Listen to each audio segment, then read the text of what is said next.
idan kana mulki ba dawama za ka yi ba, dole za ka tafi ka karawa kanka ka sake karawa kanka ka bi ka'ida ta constitution ka yi shekara 4 an ce ka kara 4 ka kara ka je ka yi amendment din constitution din a gyara a kara ma 5 a kara wata 5 din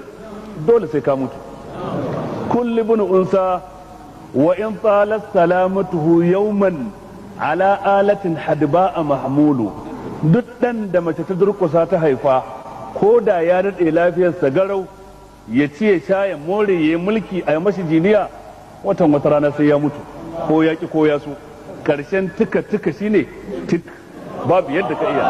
a ƙara shekara 5 a sake ƙara wata shekara 5 a goyi bayan wane ya zarce kar ya zarce ya zirce ya ƙara zarcewa, wallahi tallahi sai ya mutu ko ya ki ko ya so. kullu nafsin za'iqatul maut wa inna ma tuwaffawna ujurakum yawmal qiyamah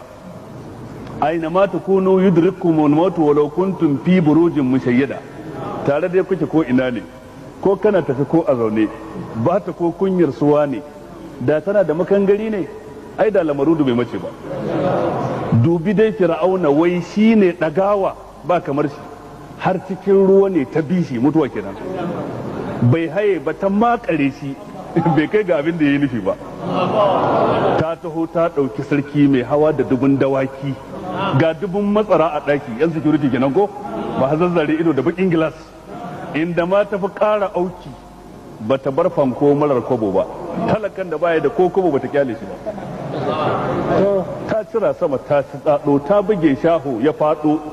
a ruwa, ta farma kwaɗo karkashin ƙasa in ta kurɗo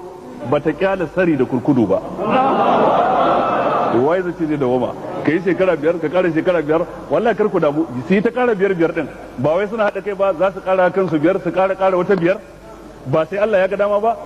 ai mun ga aya a cikin kasar nan,